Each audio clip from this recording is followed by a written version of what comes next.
대방열림과 함께하는 가장 확실한 영양사 합격의 길. 영양사 강의 진행 20여 년 이상, 수많은 합격생들이 추천하는 영양사 특강, 5인의 영양사 합격 전문 교수팀, 20여 년 이상 꾸준히 보완되어 온 강의용 교재. 유사상호를 주의하세요. 대방열림. 자, 안녕하세요. 안녕하세요. 네, 반갑습니다. 식품학을 담당하는 김만승입니다.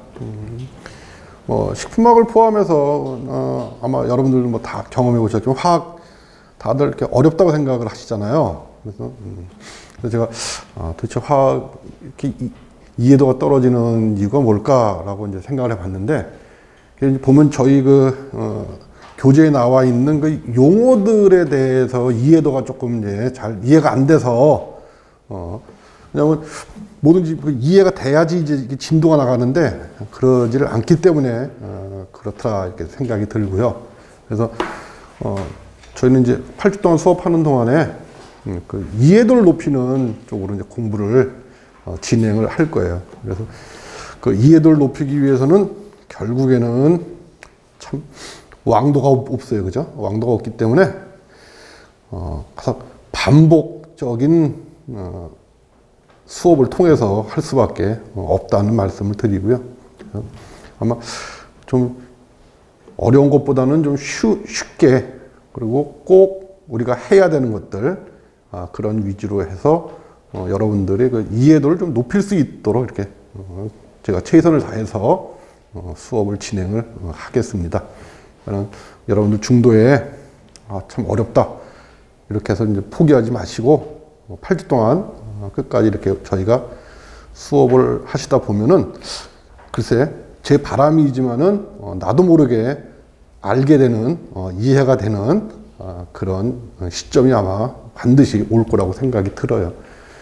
그래서 너무 화학이라 너무 좀 어렵다, 나하고는 안 맞는다, 이렇게 생각하지 마시고 처음부터 한번 시작한다, 꼭 한번 해보겠다, 이런 마음으로 준비를 하시면 아마 틀림없이 46회 올 영양사 시험에는 그 합격의 영광이 여러분들하고 같이 아마 하실 거라고 제가 확신을 드립니다. 그래서 첫 시간에 뭐 간단하게 이렇게 말씀드리고요. 그리고 뭐 다들 이제 아시고 또 가입들을 하셨겠지만, 저희 그 책 교재 뒤에 보시면은 저희 그 카페 소개가 나와 있잖아요. 그리고 카페 맨 뒷장 보세요. 맨 뒷장 보시면 거기 이제 카페 소개가 나와 있는데, 카페에 가입, 혹시나 가입 안 하신 분들 계시면은 꼭 가입을 하셔서, 저희가 학원에서 제공하는 그 정보가 굉장히 유용한 정보들이 많아요. 그러니까는 그거를 적극적으로 여러분들이 활용을 하셔서 꼭 합격할 수 있도록 이렇게 노력들을 해 주시길 부탁드리겠습니다. 자, 간단하게 그냥 이렇게 소개를 드리고 바로 수업을 진행을 하겠습니다. 자, 네, 한번 1페이지 한번 보세요. 1페이지 수분이에요. 수분에 대한 얘기. 그래서 수분의 기능이 이제 나와 있어요.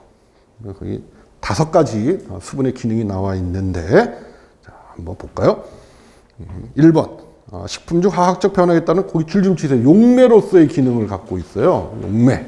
네. 그래서 아마 다들 들어보셨겠지만은 뭐 용액, 용질, 그 다음에 용매. 네.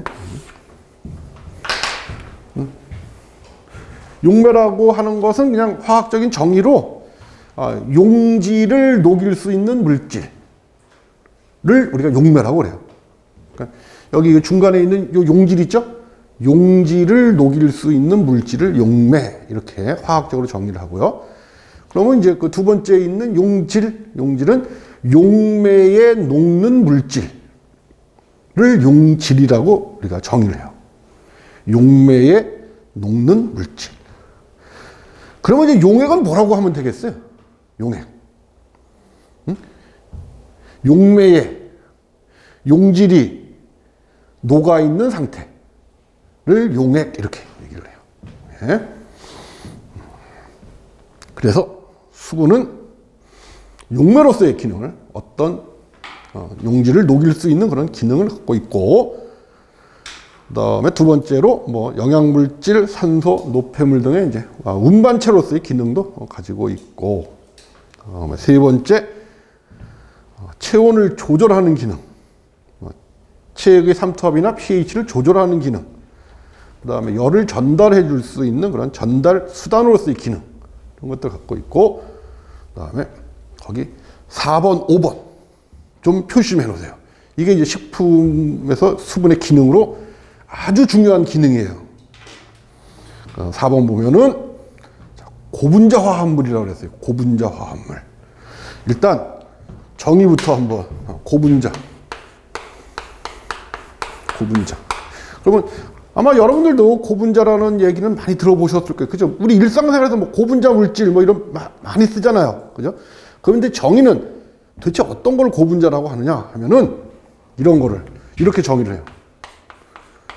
분자량이 10,000 이상 되는 물질이라고 정의를 해요. 분자량이 10,000 이상 되는 그런 물질을 우리가 고분자라고 정의를 해요. 그럼 식품에서 이런 분자량이 10,000 이상 되는 고분자 물질로 대표적인 게 뭐가 있을까요? 식품에서 전분, 단백질, 그 다음에 뭐 지질, 뭐 이런 것들이 대표적인 고분자 화합물들이에요. 그래서 이 보시면은 자, 고분자 화합물은 예를 들어서 뭐 전분이나 단백질 같은 그런 고분자 화합물을 자, 어떤 상태로 만드느냐? 콜로이드 상태로 만든대요. 콜로이드 상태. 자, 그 밑에 있는 그림 한번 보세요. 그림 한번 보시면은 자, 10의 마이너스 7승하고 10의 마이너스 5승 사이에 있는 입자들 보이시죠? 그거를 우리가 콜로이드 입자라고 불러요. 콜로이드 입자. 그래서 자, 고분자 화합물을 콜로이드 상태로 만들어줘요. 즉 입자의 크기가 10의 마이너스 7승보다는 크고 10의 마이너스 5승보다는 작은 입자 형태로 만들어줘. 누가 만들어준다는 거예요? 물이. 물이 그 고분자 물질인 전분이나 단백질들을 물에 집어넣으면은 그 물이 전분이나 단백질들을 콜로이드 상태로 만들어주는 거예요. 그럼 콜로이드 상태가 뭐냐? 아, 입자의 크기가 10의 마이너스 7승보다는 크고 10의 마이너스 5승보다는 작은 입자들을 우리가 콜로이드라고 정의를 한다. 이렇게 정리를 해 두시면 되고요. 그래서 이제 콜로이드 용액 상태를 만들어 줬어요. 자, 그리고 나서 함수량, 그 물이 가지고 있는 수분의 양에 따라서 그 콜로이드 상태가 하나는 졸 상태, 또 하나는 겔 상태, 이렇게 두 가지 상태를 형성한다. 자, 그러니까 이제 콜로이드 COL 자, 이렇게 콜로이드에는 두 가지가 있다. 하나가 뭐예요? 하나가 어떤 상태? 하나가 졸이라고 하는 상태가 있고요. 그리고 또 하나가 겔이라고 하는 상태가 있다. 그런 거야. 그러면은 이 졸이라고 하는 게 뭐냐? 그러면 콜로이드가 유동성을 갖는 것을 우리가 졸이라고 불러요. 그것도 좀 적으세요. 콜로이드가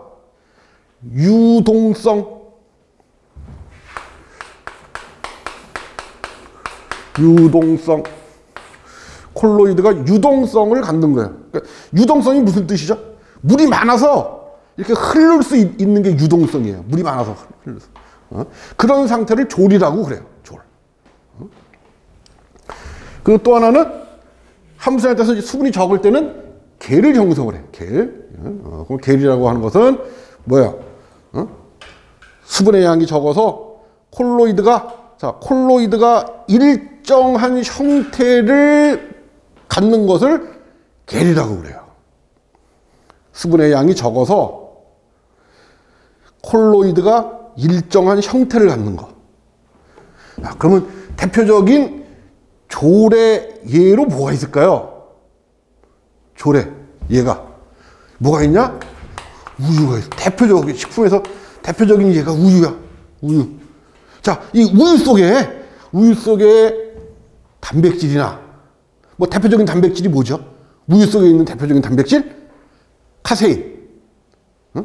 그런 단백질이나 또는 지방이 이렇게 졸 상태로 존재를 해. 졸 상태. 그 다음에 계일 상태는 수분의 함량이 줄어들었다고 했잖아요. 그죠? 그래서 일정한 형태를 갖는다고 했지. 그 대표적인 게 뭐가 있을까요? 묵, 젤리, 푸딩 이런 것들이 콜로이드가 계일 상태로 존재를 하는 거예요. 계일 상태. 그러니까 이제 그런 예들이 꼭 좀 예들도 좀 적어 놓으세요. 묵, 젤리, 푸딩 같은 것들. 요건 이제 계일 상태야. 이거는. 자, 그런데 그런 거에 누가 관여를 한다고? 물이 관여를 한다. 그 얘기예요. 한다. 그다음에 생체 고분자 구조를 유지시킨다. 요건 이제 나중에 단백질 하면서 말씀드릴 건데요. 생체 고분자 중에서 생체 구조 중에서 2차 구조 유지에 거기 좀 적으세요. 2차 구조 유지에 관여 이렇게. 자, 단백질의 구조를 보시면은 혹시 기억나시는지 모르겠지만요. 단백질의 구조는 1차, 2차, 3차, 4차 구조로 되어 있어요. 근데 물은 단백질 2차 구조에도 관여를 해요. 왜냐하면 수소결합을 하기 때문에 수소결합을 통해서 2차 구조 형성에 관여를 한다. 자, 그래서 기능은 이렇게 5가지가 있는데 이 중에서 4번, 5번은 여러분들 꼭 좀 정리 좀 해두세요. 자, 그럼 이제 두 번째는요. 식품 속에 존재하는 수분의 형태야. 자, 식품 속에 존재하는 수분의 형태는 크게 2가지 형태로 존재를 한다. 하나가 뭐죠? 하나가 자유수라고 하는 형태가 있고 또 하나가 결합수라고 하는 형태. 이렇게 2가지 형태로 존재를 한다. 자, 그럼 이제 거기 1쪽에 나와 있는 자유수의 특징 한번 보세요. 자, 자유수는 용매로 작용을 할 수 있어요. 용매로 작용할 수 있고, 그리고 자유수는 건조를 하게 되면 쉽게 제거가 가능해져. 그리고 그 다음에 미생물이 이용을 해요. 그래서 미생물이 이용을 해서 미생물이 거기 적으세요. 미생물의 증식이나 또는 성장에 이용을 해. 미생물 증식이나 성장에 이용해. 그래서 그 결과 식품의 품질이 저하가 돼요. 식품 품질 저하. 그래서 이제 미생물들은 자유수를 이용을 해서 미생물이 자기가 자라거나 또는 번식하는데 이용을 해. 그러면 식품의 품질은 당연히 떨어지겠죠. 그렇죠? 그다음에 0도씨 이하에서도 쉽게 얼고, 그다음에 뭐 B점, 융점이 높고 비열 비중이 크고 표면 장력이. 그래서 4번, 5번, 6번, 7번을 이렇게 한꺼번에 이렇게 묶으세요. 하고 EU라고 적으세요. EU. 자, 물 분자들이 수소 결합을 하기 때문이다. 이렇게 적으세요. 물 분자들이 수소 결합을 하기 때문에 뭐가 커요? B점이 뭐죠? B점, 끓는 점. 융점은 녹는 점. 그 다음에 비열, 비중, 뭐 표면의 장력, 점성 다 뭐 때문에 높다고요? 뭐 때문에 높다고? 물 분자들이 수소 결합을 하기 때문에 높아요. 이렇게. 그래서 만약에 문제가 나온다고 하면은 결론적으로 답은 물 분자들이 수소 결합을 하고 있기 때문이다 라고 하는 게 결론이야. 예. 자, 그거에 비해서 결합수, 말 그대로 식품 성분하고 결합이 되어 있는 물이에요. 식품 성분하고 결합이 되어 있는 물. 그렇기 때문에 얘는 자유수와 달리 뭐 용매로서의 기능이 없어요. 용매로서의 기능이 없어. 그리고 보통의 물보다 밀도가 커요. 자, 이거 이해를 요거는 좀 하셔야 돼. 그래야지 나중에 우리가 이제 이거를 막 외웠어요. 자유수의 특징, 결합수의 특징 막 외워갖고 외울 때는 자, 여기 말하는 이 보통의 물이 뭐예요? 그 보통의 물에다 이렇게 줄 좀 쳐주세요. 보통의 물. 보통의 물이 뭘까? 예? 자유수라는 뜻이야. 자유수. 거기다 자유수라고 좀 적으세요. 그러니까 달리 얘기하면은 자유수보다 밀도가 크다. 이렇게. 자, 밀도를 구하는 공식은 여러분들 보러 이 공식을 외워서 활용해라 그런 의미는 아니고요. 이 공식을 통해서 이해를 하자 그 얘기야. 왜냐면 부피분의 질량 또는 무게로 우리가 예를 들어서요. 이렇게 똑같이 있어요. 그렇지. 여기는 자유수고 여기는 결합수예요. 결합수. 자, 그러면 자유수의 물 분자가 이렇게 2, 5, 7, 8, 9, 10개가 있다고. 자, 마찬가지로 결합수에도 물이 10개가 있다고. 물 분자가 10개가 있다고 그래. 근데 자, 이렇게 있고 결합수니까는 이렇게 식품 성분하고 이렇게 결합이 되어 있겠죠. 그렇죠. 결합수니까. 그러면 이런 게 몇 개가 있다는 얘기예요. 이런 게 10개, 그지? 이런 게 10개 이렇게 있다. 자, 그러면은 이제 한번 보세요. 물의 부피는 어때요? 물의 부피. 자유수나 결합수, 물의 부피. 그러니까 물의 개수. 물의 개수는 똑같지요. 그죠? 그러니까 부피는 같단 말이야.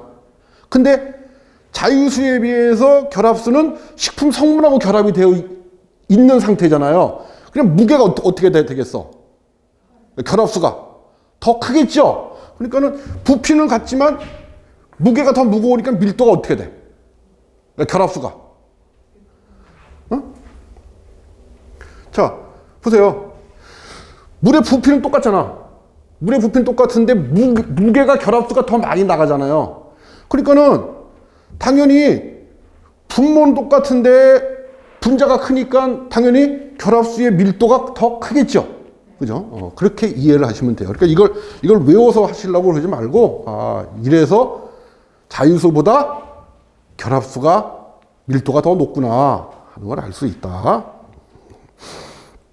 그리고 결합수이기 때문에 100도씨 이상 가열을 해도 제거가 되지를 않아요. 식품 성분하고 이렇게 결합이 되어 있기 때문에. 그리고 0도씨 이하에서도 얼지 않는다. 0도씨 이하뿐만 아니고 거기다 가로치시고 마이너스 20에서 마이너스 30도에서도 얼지 않는 물이에요. 결합수는. 마이너스 20에서 마이너스 30도. 에서도 얼지 않는 물. 그다음에 얘는 6번째, 미생물이 발화와 번식에 이용되지 못해요. 왜? 미생물이 물을 이용하려면은, 근데 이런 거는 나오기 모르는데, 자, 미생물이 이렇게 있는데, 물이 이렇게 있어요. 그러면 자유수 같은 경우에는 미생물이 이용을 해서 식품의 품질을 저하시킨다고 말씀드렸었잖아요. 자, 근데 결합수는 왜? 그러면 물이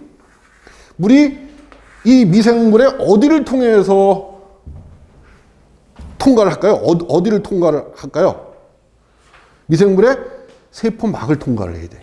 그래야지 이 세포막을 통과해야지 이 세포 이 안쪽에서 화학작용을 일으킬 거란 말이야.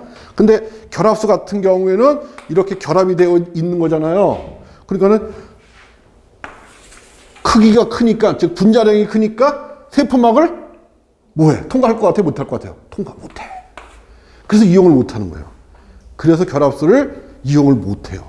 그러니까 결합수를 이용을 못하니까 미생물이 번식하거나 성장하는데 이용할 수가 없겠죠. 그죠? 그래서 오랫동안 오랫동안 식품을 저장할 수가 있다. 그 얘기야. 네?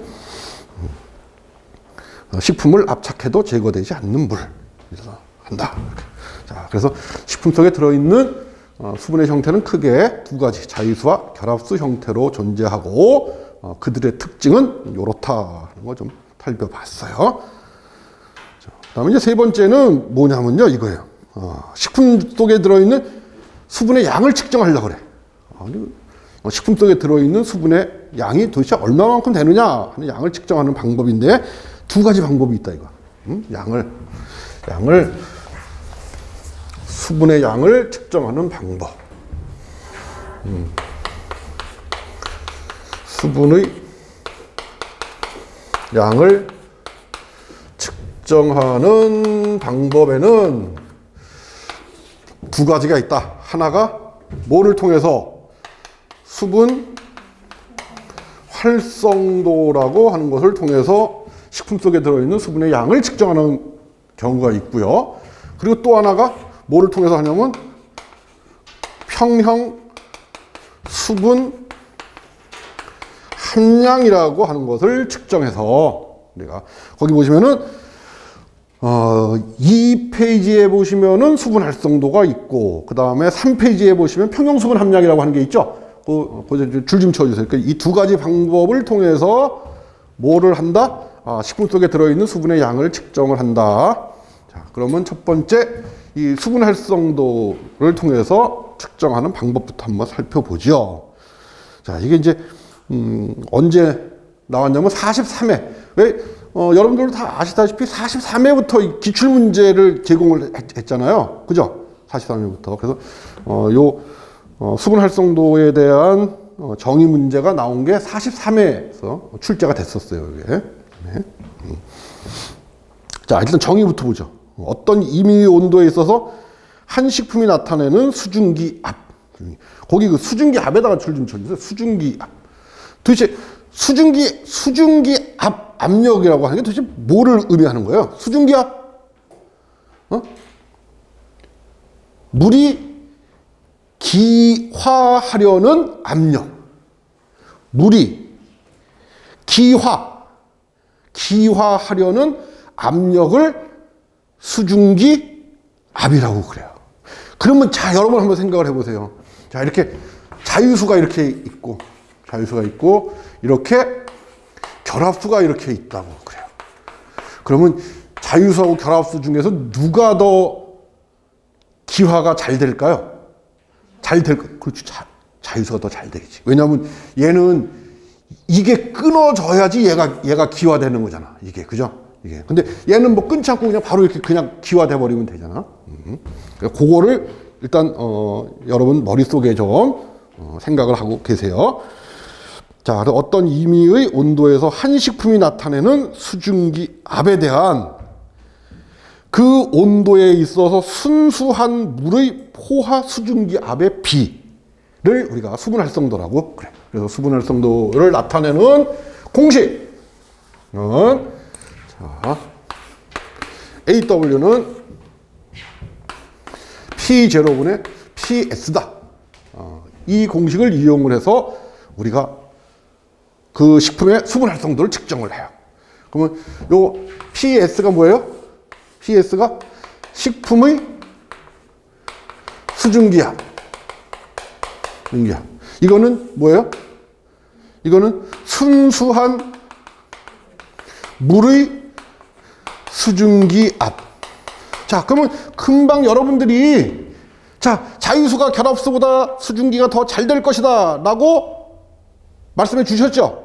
그죠? 그러면 자, 이 두 개 중에서 식품의 수증기압하고 순수한 물의 수증기압하고 누가 더 수증기가 잘 되겠어요? 그렇지, 순수한 물에서. 그래서 항상 이제 보세요. 그래서 그 3번 보세요. 3번. 그 3번 보시면은 그래서 수분 활성도의 범위는 자, 항상 P0가 PS보다 커. 자, 이해가 되시죠? 자, 그렇기 때문에 AW는 항상 뭐보다? 1보다는 작다. 1보다는.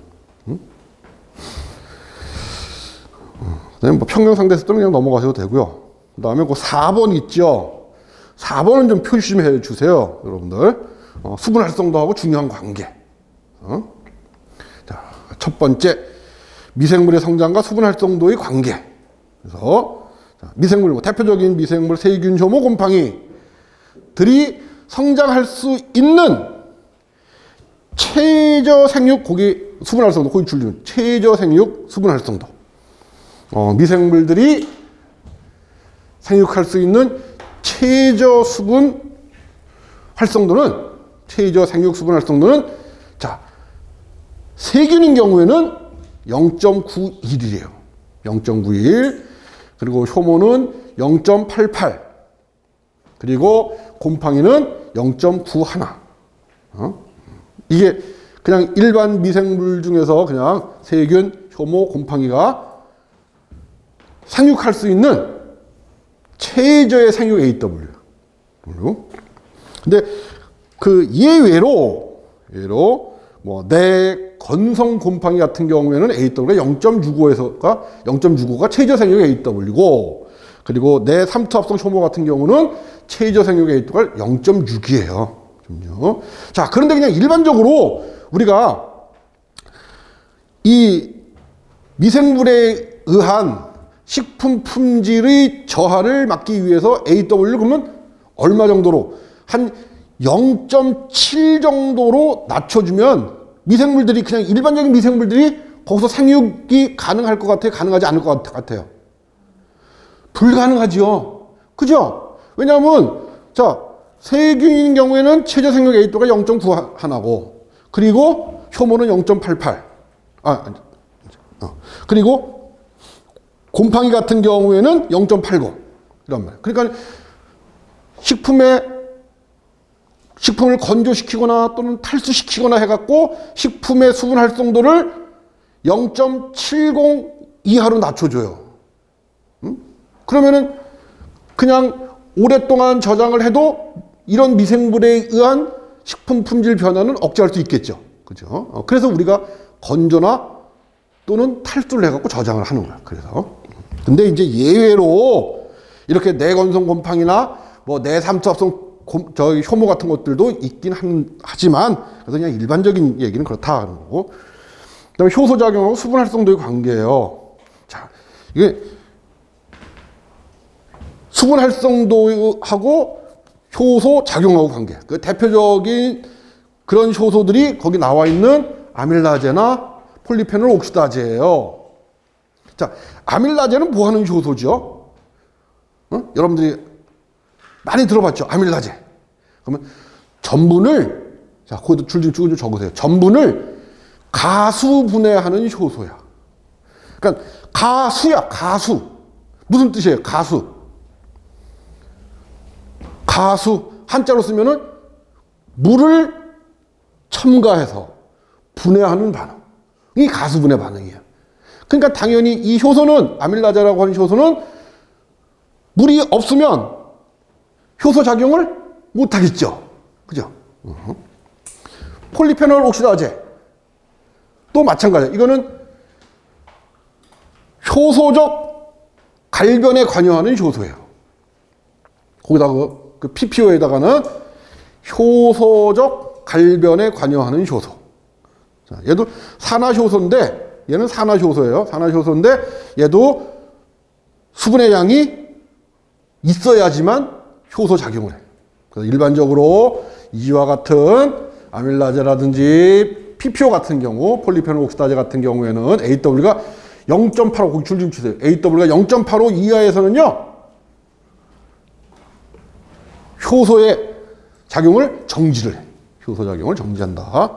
또는 억제된다. 그 다음에 이제 세 번째, 삼투압하고 수분 활성도의 관계예요. 자, 용질의 농도를 증가시켜. 자, 여러분들 이걸 뭐 생각하시면 되냐면요, 우리가 이제 김장철에 배추를 절이는 거예요. 그러면 배추 절이기 위해서 어떻게 해요? 그래서 이렇게 큰 통에다가 소금물을 이렇게 타죠. 그러고 나서 이렇게 배추를 이렇게 집어넣잖아. 그죠? 이제 그게 하루 정도 이렇게 두잖아요. 그럼 잘 보세요. 이제 배추를 절이기 위해서 용질의 농도를 증가시켜. 즉 소금물의 농도를 이제 증가시켰다, 그 얘기예요. 이렇게 두면 삼투압이 증가를 해. 삼투압이. 그러니까 어디 삼투압이면 배추 속에 있는 배추 속 그 세포막 안쪽에 있었던 농도하고 소금물하고 누가 더 높다는 얘기예요. 소금물이 더 높아졌다, 그 뜻이야. 그래서 삼투압이 높아져요. 그러면은 배추 안쪽에 있었던 수분이 그 삼투압을 맞추기 위해서 삼투압의 농도를 좀 낮추기 위해서 배추 속에 있었던 수분이 배추 바깥쪽으로 빠져나가. 세포막을 통해서. 그러면은 그 소금은 어떻게 될 것 같아요? 소금은 배추 바깥쪽에 있었던 소금이 배추 안쪽으로 들어오게 돼요. 이렇게 무기질이 이동을 하게 된단 말이에요. 그게 우리가 말하는 배추가 절여지는 거예요. 그게 절여지는 거. 자, 그럼 다시 한번 그 생각으로 한번 보죠. 자, 용질의 농도를 증가시켜. 지금 바깥쪽에 용질의 농도를 증가시키게 되면은 삼투압이 높아지게 돼. 그래서 그 결과 식품 내에 있는 수분이 아까 농도를 맞춰주기 위해서 식품 안에 있었던 수분이 바깥쪽으로 빠져나간다 그랬잖아요. 그러니까는 식품 내에 있었던 AW는, 즉 수분 활성도는 낮아지겠죠. 그죠?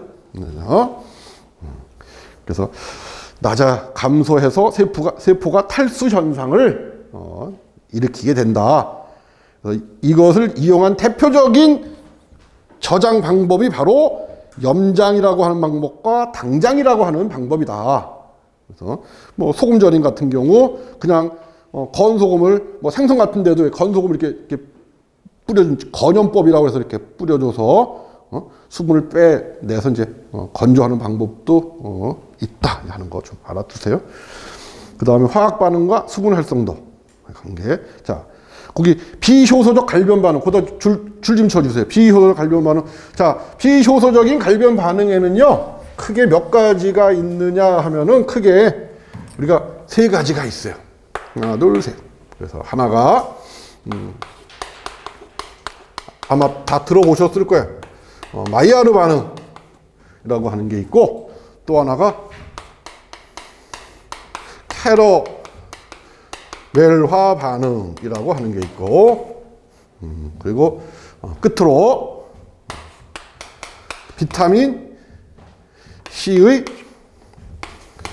갈변 반응. 이렇게 이 세 가지가 바로 비효소적, 그러니까 효소에 관여 없이 뭐 하는 거예요? 식품 성분들끼리 서로 상호작용에 의해서 갈변하는 반응이 바로 비효소적인 갈변 반응이고요. 대표적인 종류가 하나, 둘, 셋. 이렇게 세 가지가 있다. 자, 그러면은 이제 다시 책으로 와서 비효소적 갈변 반응 중 아미노 카보닐 반응이라고 하는 게 뭐냐면은 이거예요. 자, 마이야르 반응을 또는 뭐라고도 부르느냐 하면, 왜냐하면 식품 성분 중에 있는 아미노기하고 식품 성분 중에 있는 카보닐기가 서로 반응을 해서 갈변되는 거기 때문에 아미노 카보닐 반응이라고도 해요. 그리고 또 뭐라고도 해? 자, 반응 결과 생긴 갈색 색소 물질이 멜라노이딘이에요. 그래서 멜라노이딘 반응이라고도 그래. 마이야르 반응, 아미노 카보닐 반응, 멜라노이딘 반응 다 같은 말이에요. 같은 말. 자, 그래서 보세요. 자, 비효소적인 갈변 반응 중 아미노 카보닐 반응은 AW가 얼마? 0.6에서 0.7일 때 반응 속도가 최대예요. 반응 속도가 최대라고. 그래서 그 그림이 어디 있냐면은요. 자, 여기 한번 보세요. 있냐면은 그 5페이지 한번 보세요. 5페이지에 그 아래에 있는 그 그림에서 보시면은 비효소적인 갈변이라고 되어 있는 거 있죠? 자, 그 반응이 거의 정점에 가 있는 때 그 밑으로 쭉 한번 내려와 보세요. 그럼 AW가 어느 정도 돼요? 0.6에서 0.7 그 사이가 가장 높죠. 그 그래프가. 그죠? 자, 우리가 확인을 했어요. 자, 다시 이제 와갖고, 그래서 비효소적인 갈변 반응 중 아미노 카보닐 반응은 AW가 0.6에서 0.7 사이에서 반응 속도가 최대가 된다. 자, 그러면 만약에 이게 갈변이 바람직하지 않다면 AW를 어떻게 하면 되겠어요? AW를 어떻게 하면 될 것 같아요? 갈변이 바람직하지 않다. 그러면 거기 그럼 그림을 보면서 한번 볼까요? 그 그림 한번 보세요. 그 5쪽에 나와 있는 그 그림 한번 보세요. 자, 지금 그 그림상으로 보시면은 AW 0.6에서 0.7일 때가 비효소적인 갈변 반응이라고 되어 있죠. 그게 마이야르 반응을 의미하는 거예요. 마이야르 반응을. 자, 최대 반응을 보였죠. 그지? 근데 그 아래쪽으로 한번 내려가 봐. 그 그래프를 쭉 해갖고 AW가 낮아지면은 반응 속도가 어때요? 반응 속도 낮아지죠. 그럼 반응 속도 낮아진다는 얘기는 무슨 뜻으로 우리가 이해하면 돼요? 아, 갈변 반응이 잘 안 일어난다라고 하면. 그러면 제가 지금 질문 드렸던 게 이거예요. 자, 마이야르 반응이 좋은 경우도 있고, 갈변하는 게 좋은 경우도 있고, 식품을 저장할 때 갈변하는 게 좋은 경우도 있고, 나쁜 경우도 있을 거 아니겠어요? 그럼 나쁜 경우에는 어떻게 하면 되냐 이거지. 나쁜 경우는 AW를 낮춰주면 돼. 낮춰주거나 또는 높여주면 된다고. 그러면 마이야르 반응 속도가 어떻게 되겠어요? 낮아지겠죠. 그지? 그래서 AW 0.6에서 0.7일 때 최대 반응을 보이지만, 만약 그 반응이 우리가 생각해서 별로 바람직하지 않다? 그러면은 AW를 조절해 주면 되는 거야. AW를. 그래서 AW를 낮추거나 또는 높여주면은 반응 속도가 낮아져요. 된다고. 자, 다음에 두 번째, 평형수분 함량. 자, 이제 수분의 양을 측정하는 방법 중에서 두 번째가 평형수분 함량이라고 하는 방법으로 갖고 우리가 측정을 해요. 자, 이건 뭐냐면, 자, 보세요. 식품 중에 수분은 그 식품이 놓여 있는 환경 조건, 그 환경 조건에다 이렇게 줄 좀 쳐주세요. 자, 환경 조건에 따라서 변화를 하게 돼요. 변화를 하게 된다고. 그래서 자, 만약에 식품은 대기 중에 습도가 많으면, 대기 중에 습도가 많아. 왜 여름철 같은 데면 대기 중에 습도가 많잖아요. 그거를 우리가 뭐라고 표현하냐면, 그거를 상대 습도라고 표현을 해요. 상대 습도. 이제 앞으로는 상대 습도라는 의미로 제가 쓰면은 그게 무슨 뜻이다? 대기 중에 있는 수분의 양이라는 의미야. 그래서 상대 습도가 높다. 그러면 대기 중에 있는 수분의 양이 많다라는 의미고, 상대 습도가 낮다. 그러면 대기 중에 있는 수분의 양이 적다라는 의미다. 이렇게 이해를 하시면 돼요. 그래서 일반적으로 식품은 대기 중에 습도가 높으면은 대기 중에 있는 수분이 식품 속으로 들어오게 돼요. 그 말을 용어로 뭐라고 쓰냐? 그걸 흡습한다고 표현해요. 그 흡습에 줄 좀 쳐주세요. 흡습한다. 흡습. 자, 흡습하는 경우가 있으면 그 반대의 경우도 있겠지요. 그죠?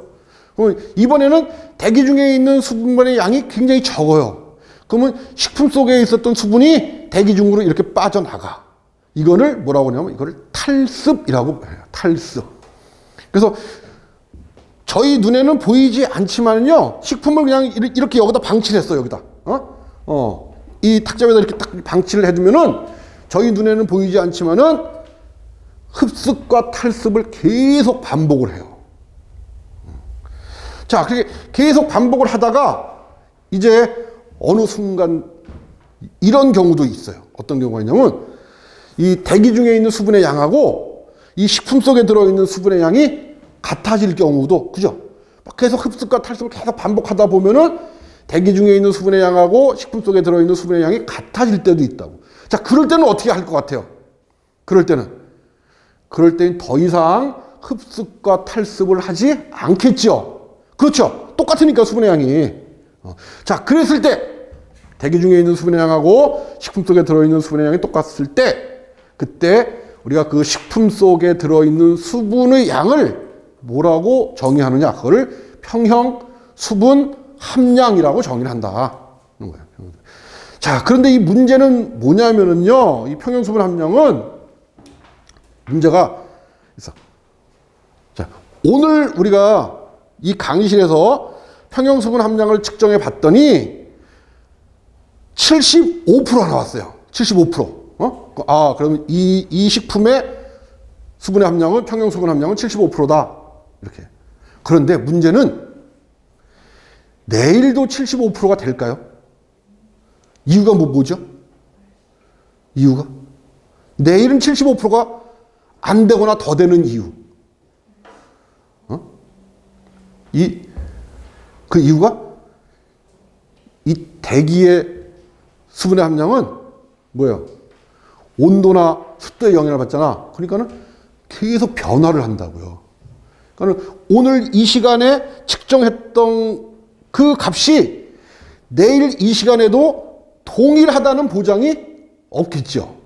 그래서 평형 수분 함량 갖고 측정할 때는 항상 이렇게 크로스된 상태, 이렇게 막혀 있는 상태에서 해요. 그래서 아마 여러분들 뭐 그 분석 실험이나 식품 분석 실험이나 이런 거 수분에 대한 실험을 해보신 분 기억을 해보시면 아마 이 대시게이터 안에다가 이렇게 유리로 된 거 안에다가 이렇게 집어넣고 뚜껑을 이렇게 덮어놓고 그리고 측정을 하게 될 거예요. 그게 아마. 그러니까 그렇게 해야지만 평형 수분 함량을 구할 수가 있는 거지. 그냥 이렇게 오픈해 놓고 뭐 평형 수분 함량이 얼마다 이렇게 측정할 수는 없다. 왜냐하면 대기라고 하는 것은 항상 변화를 하기 때문에 그렇다. 그 다음에 네 번째, 등원 흡습, 탈습, 곡선. 자, 이것도 좀 표시해 놓으세요. 시험에 나올 만한 것들이죠. 자, 우선 정의부터 한번 보세요. 자, 정의. 일정한 온도에 있어서, 자, 거기 줄 좀 치세요. 식품 주위의 상대 습도. 상대 습도가 뭐라고요? 대기 중에 있는 수분의 양. 예? 자, 식품 중의 상대 습도 또는 수분 활성도와 그 식품이 함유하고 있는 평형 수분 함량하고의 관계를 나타낸 그래프를 우리가 뭐라고? 등원 흡습 곡선 또는 등원 탈습 곡선이라고 정의를 한다. 그러니까 뭐하고 뭐의 관계예요? 뭐하고 뭐의 관계야? 상대 습도와 평형 수분 함량하고의 관계를 나타낸 그래프. 꼭 기억해 두세요. 상대 습도, 평형 수분 함량, 수분 활성도, 평형 수분 함량 이렇게 꼭 기억 좀 해 두셔야 돼요. 자, 그래서 이 등원 흡습 탈습 곡선을 그려봤더니, 자, 이게 나올 만한 게 바로 그거예요. 곡선을 그려봤더니 어떤 곡선이 그려져? 거기 뭐라고 돼 있어요? 역 S자 형태의 그래프가 그려지는 거예요. 역 S자 형태의 그래프가. 꼭 기억해 두세요. 등원 흡습 탈습 곡선을 그려봤더니 역 S자 형태가. 그리고 그 아래에 있는 그림과 같이, 자, 탈습 곡선과 흡습 곡선이 일치하지 않지요. 그렇죠. 그 그래프에서 위에 있는 그래프가 탈습 곡선이에요. 그리고 그 아래에 있는 그래프가 그게 흡습 곡선이야.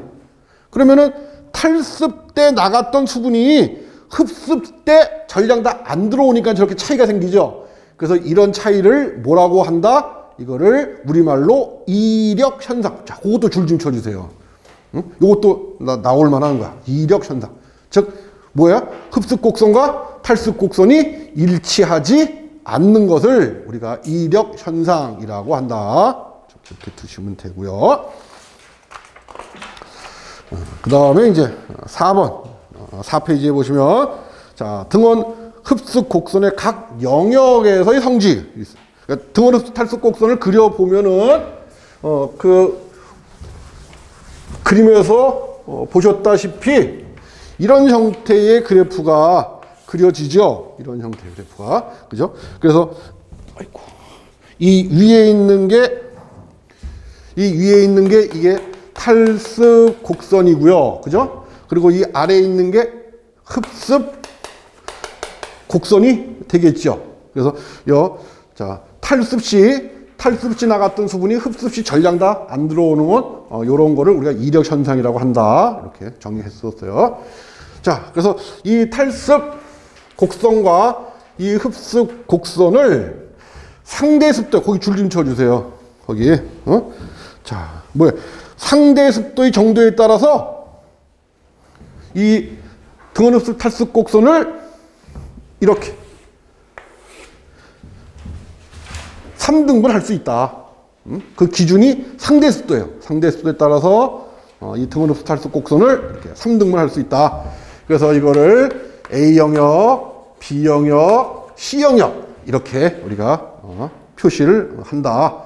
그래서 A 영역은 또 다른 말로 우리가 뭐라고 부르냐면 단분자막 형성 영역이라고 부른다. 단분자막 형성 영역. 그래서 단분자막 형성 영역에서 여러분들 세 가지를 꼭 좀 기억해 두고 계셔야 돼요. 하나가 뭐냐면 자, 이 단분자막 형성 영역에서 수분은 좀 어떻게 하고 있느냐 하는 거지. 자, 식품 중 수분은 식품 성분 중에 자, 카르복실기나 아미노계 같은 자, 거기 그다음부터 줄 좀 쳐. 그러니까 식품 성분 중 이온기들하고 꼭 기억해 두세요. 식품 성분 중 이온기들하고 아주 강한 무슨 결합? 이온 결합을 하고 있어요. 이온 결합. 이 A 영역에 있는 수분은 식품 성분 중에서 어떤 애들? 이온기들. 식품 성분 중 이온기들하고 아주 강한 이온 결합을 하고 있어요. 이온 결합 있고. 그래서 거기 뭐 니은은 말고 디귿. 자, 만일 유지식품인 경우에는 안정성과 저장성이 낮아. 자, 거기 그 밑에 있는 그림 한번 보세요. 그림 보시면 단분자층 영역, 즉 A 영역이죠. 거기 보시면은 자, 식품 성분하고 물 분자가 이렇게 결합되어 있는데요. 물 분자가 적으니까 중간중간 빈 부분이 보이죠. 물 분자가 결합 못하고 있는 부분들이 보이잖아. 그 거기에 뭐가 결합을 한다는 거예요. 식품 성분하고. 그 위에 산소나 빛이 식품 성분하고 직접 결합을 해버려.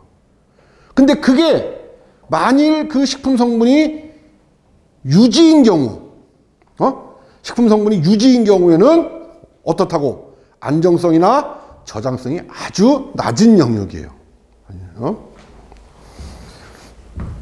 그리고 리을 보면 뭐 결합수 형태로 존재를 한다 되어 있어요. 그래서 A 영역의 특징은 식품 성분들하고 그러니까 수분이 식품 성분들하고 뭐 한다고? 아주 강한 이온 결합을 하고 있어요. 만일 A 영역일 때 유지식품인 경우에는 오히려 저장성과 안정성이 낮은 영역이야. 낮은 영역. 그리고 얘는 결합수 형태로 존재를 한다. 뭐 비트 포인트 뭐 이런 거는 그냥 넘어가고 그다음에 이제 그림으로만 보시고 자, 비트 포인트 한번 그림 한번 보세요. 거기 밑에 비트 포인트라고 하는 자, 정의가 물 분자들이 균일하게 하나의 분자막을 형성하는 영역으로 지방의 상패가 억제돼. 자, 거기 바로 단분자막 밑에 있는 것이 그게 비트 포인트예요. 그러니까 이론적으로 이제 식품 성분들하고 물 분자가 이게 단일막으로 쭉 연결되어 있죠. 그러니까는 햇빛이나 그 단분자막 같이 햇빛이나 공기가 직접 유지식품하고 반응을 못 하겠죠. 그래서 지방의 산패가 억제가 되는 그런 영역이야. 그 다음에 B영역을 한번 보죠. B영역. 자, 복수분자막 형성 영역이라고 하는 거예요. 자, 이때는 그 그림상에서 봐도 뭐요? 비트 영역 그 위에 물 분자들이 쭉 이렇게 결합하고 있죠. 그죠? 그래서 이 사이에서는 자, 식품 성분 중에 있는 수분이 무슨 결합을 해? 거기 줄 좀 쳐야 돼요. 수소 결합을 하고 있는 거야. 수소 결합. 꼭 기억해 두셔야 돼요. 수소 결합. 그러니까 A 영역에는 물 분자가 무슨 결합? 이온 결합. B 영역에서 물 분자가 무슨 결합? 수소 결합. 이렇게 꼭 기억해 두셔야 돼요. 수소 결합을 하고 있어요. 그래서 이 특징을 보시면은 네 번째 있죠. 리을 보면은 건조식품인 경우 안정성과 저장성이 가장 좋은 영역이다. 그래서 A 영역에서는 주로 문제가 나온다고 하잖아요. 그러면 이온 결합 문제에 그 다음에 뭐 유지의 안정성과 저장성이 낮다는 얘기가 나와요. 그거에 비해서 B 영역에서는 수소 결합을 하고 있다 하는 얘기하고 일반적인 그냥 건조식품인 경우에는 안정성과 저장성이 가장 좋은 영역이 B 영역이다 하는데요. 그 다음에 이제 C 영역이에요. C 영역은 지금 이 그래프상으로 보면 이쪽이에요. 수분 굉장히 많은 쪽이죠. 이쪽, 그지? 자, C 영역 한번 보세요. 물 분자들이 식품 성분에 대해서 거기 줄줄줄 용매로서 작용을 하는 거예요. 그럼 자유수란 뜻이잖아요. 그죠? 아까 왜 자유수 특징에 보면 첫 번째가 용매로서 작용한다 라는 표현을 했잖아. 그죠? 용매로서 작용을 하고, 그리고 자, 효소나 화학적인 반응이 일어나요. 그러니까 당연히 식품의 품질이 떨어지겠죠. 가지고 그리고 미생물이 생육이나 증식이 가능해지는 영역이야. 그래서 종합적으로 뭐라고 얘기를 해? 식품의 품질 저하가 가장 많이 일어나는 영역이라고 우리가 얘기를 해요. 그래서 식품의 품질 저하가 가장 많이 일어나는 영역은 C영역. 그리고 C영역에 있는 물은 결합수예요, 자유수예요? 자유수. 꼭 그러니까 A영역과 B영역은 결합수, C영역은 자유수. 오케이. 그리고 A영역은 이온 결합. 그러니까 결합수 중에서 결합수인데 무슨 결합? 이온 결합. 그리고 B영역은 결합수야, 무슨 결합? 수소 결합. 기억해 두세요. 5쪽에 보시면은, 5페이지에 보시면은 식품의 안정성. 자, 지금까지 우리가 딱 시작해서 지금까지 얘기했던 거의 결론이야. 뭐라고 하냐면, 자, 식품을 장기간 안전하게 보존하기 위해서는 당연하죠. 식품의 수분 활성도를 어떻게 해야 돼? 낮춰야 안전해지겠죠? 그지? 그래서 수분 활성도를 낮추는 방법으로 3가지 방법이 있어요. 하나가 물리적인 방법, 또 하나가 화학적인 방법, 또 하나가 온도를 조절하는 이 3가지 방법이 있다. 그러니까 종류도 꼭 좀 기억해 두세요. 물리적인 방법, 화학적인 방법, 온도 조절, 이렇게 3가지가 있다. 그래서 물리적인 방법으로 뭐 대표적인 것이 건조나 탈수를 하는 방법이 있고, 화학적인 방법으로는 용질을 첨가하는 거예요. 그래서 아까 왜 했던 것 있죠? 뭐 소금을 첨가한다든지 설탕을 첨가한다든지 그러면은 수분 활성도가 낮아지잖아요. 그죠? 그리고 온도를 조절해. 그래서 저장 온도를 높여주는 것이 아니라 저장 온도를 낮춰요. 꼭 기억해 두세요. 저장 온도를 낮춰서 물 분자들의 활성을 감소시켜. 그러면서 뭐를 한다? 그러면 AW가 낮아질 수 있다. 자, 잠시 쉬었다가 다시 말씀드릴게요.